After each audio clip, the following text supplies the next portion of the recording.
right now because I want to get right to Dr. Michael Waller. He is the Director of Strategy for the Center for Security Policy. And for our purposes tonight, he is going to explain, well, quite a few things about insurgency, but I want to talk about this Armed Queers of Salt Lake City breakdown. And I want to understand how these organizations work, how these Antifa terror cells work. And so, Dr. Waller, the floor is yours. Explain this insurgency to us as best you can. An insurgency is an organization or a movement that works above ground legally and has an underground movement for the purposes of committing crimes and violence and secret conspiracies. So we're at that stage now in parts of our country where authorities have let things get so far out of control that you have a full-blown insurgency, just like the kind that they had in, say, El Salvador 40 years ago. It's communist-led. It has a lot of fellow travelers and useful idiots who don't know what they're doing, and it has an above-ground part that you can see and an underground part that you can't see.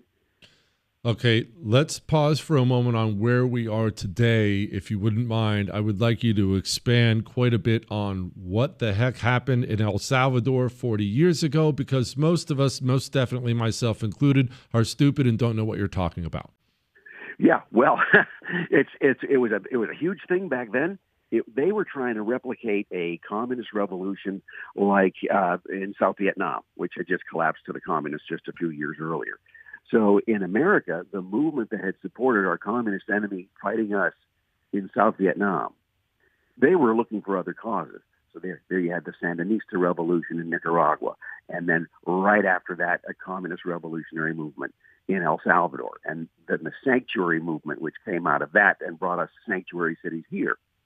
So the Salvadoran insurgency, which was trained by the Cubans and the East Germans and the Soviets, developed for El Salvador, but then they had spin-offs to come up to our country as what? As refugees, as migrants. And they were given sanctuary through sanctuary cities and a sanctuary movement so that the federal authorities could not come in and deport them back to El Salvador. So you had the families and civilian support structure of the communist guerrillas coming up to Los Angeles and Boston and New York and elsewhere to live permanently and then set up their own networks here. Okay. Again, we're speaking with Dr. Michael Waller, Center for Security Policy. Okay, so where we are now, break it down for us. Where are we with these terror cells? How did they come to be? What kind of makeup is there? How dangerous is this? Please explain. Well, there's an ancestry to all of this, so it's not something new. So therefore, it's not something hard for our authorities to learn about if only they had people in the system who were looking at underground communist and anarchist groups. But the FBI was looking at you and me, so they weren't paying attention. And really, there's almost no one left inside the Bureau who understands this stuff. So be that as it may, these groups have been allowed literally free rein for decades. They got their inspiration and their training and their even the recruitment of their cadres through a lot of the now elderly 1960s radicals and 1970s radicals tied in with the Weather Underground. The same folks who actually coached Barack Obama, Bill Ayers and Bernardine Dohrn of the Weather Underground. What did they do? They got acceptable positions marching through the institutions as university professors, like Angela Davis and so many others of that time. Then they recruited students, radicalized them. Now we're talking to even on the third generation now of radicalization. So a lot of these people get so alienated, like everything's fascist, everything's Nazi, everything's racist, therefore we have to destroy them. Imagine if we had a chance to kill Hitler before he created the Third Reich, what a better world this would be. So a lot of these people really believe that they're fighting evil. They've been radicalized. The people in control understand something quite different. They have an ideological cause, which is to overthrow our Constitution and to turn our country into a communist regime.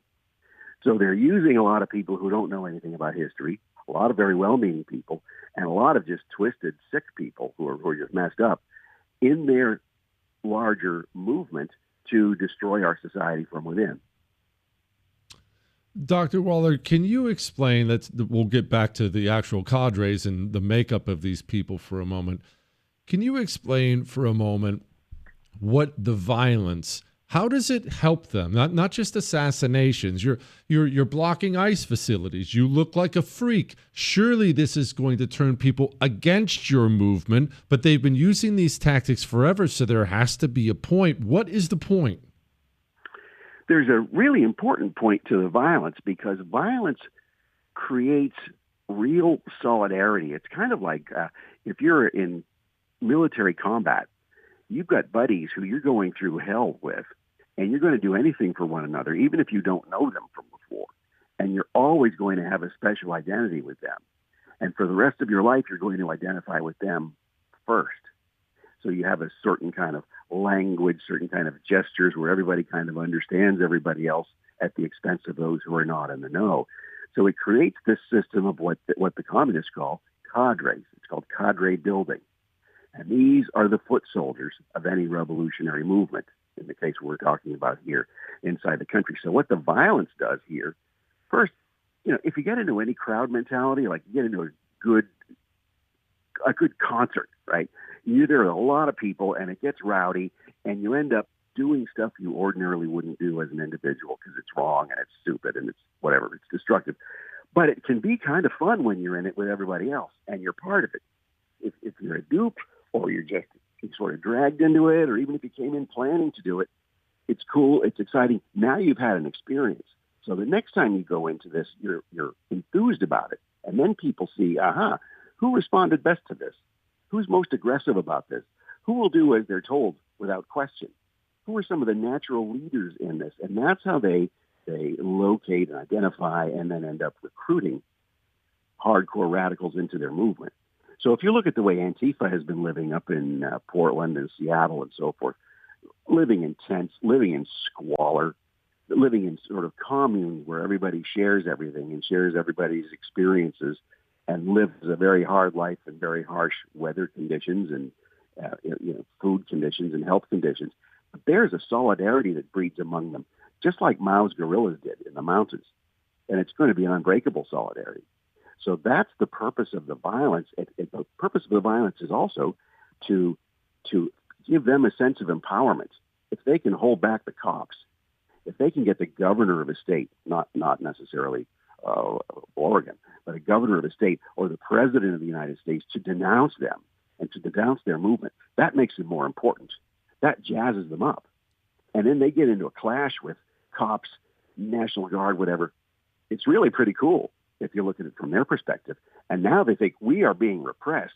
We have to fight this repression. This proves that they're fascists who have come out after us because they're trying to stop us from freeing the people of racism and oppression. Dr. Weller, last question for you here, but please take as much time as you need. How do we stop it? Obviously, the cancer has metastasized badly. These cells are everywhere. What is the method to break it up? I understand we may not have the expertise at the FBI right now, but what should we be doing if we did? Well, first, the FBI and federal law enforcement needs to build that expertise, and there are plenty of people on the outside who have it. Guys like Andy Ngo on X, he's been through all of this. There are a whole bunch of people like that who already know this and how it works, and they're going to have different opinions based on their different perspectives. So all of these different folks are going to be very useful. Then you have people on our side who've approached it from the scholarly perspective, or they've been doing this like as I had since the 1980s when I was in college. We were collecting information on the left. We still have all of that stuff. People older had been collecting it since Vietnam. They're still around. They have a whole lot of historic knowledge, even who was who and who was doing what in the pre-digital age. You can collect all that material, digitize it, build big databases of it because it's all open source, and you can provide it to journalists, to guys like you, to law enforcement, to anybody who needs it, and help people become experts on it, and especially help state and local law enforcement because they're the people who need it most. He is Dr. J. Michael Waller. Absolutely wonderful. Please come back and join us soon. Thank you for that bit of education there. Anytime.